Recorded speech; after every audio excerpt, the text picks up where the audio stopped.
Takže čaute guys, ja vás vítam u nového videa, poďte si prišli toto body so mňou, ktoré som ešte nedokončila.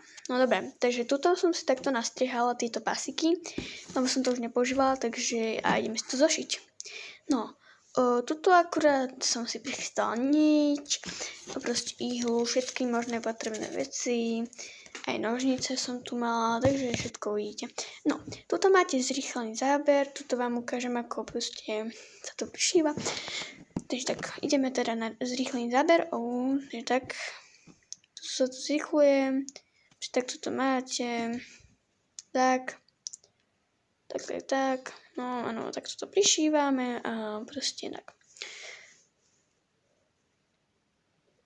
To som už bola taká, že super, asi dopíkam prsty a budem mať zase tieto poranenia.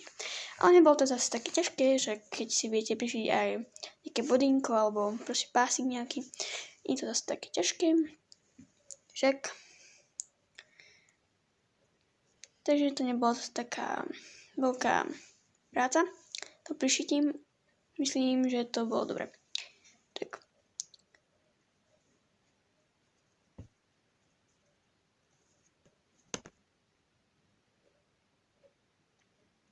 Tu sa mi už tak nedarilo, ale darilo v podstate.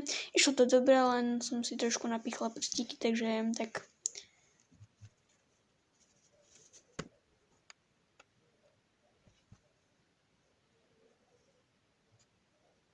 Už to trošku išlo ťažšie, ale dá sa to v pohode zvládnuť.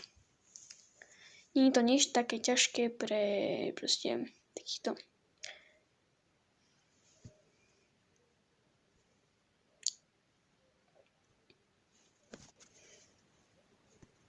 Tak, tu sme mali jednu stranu prišitú a teraz ideme na tú druhú.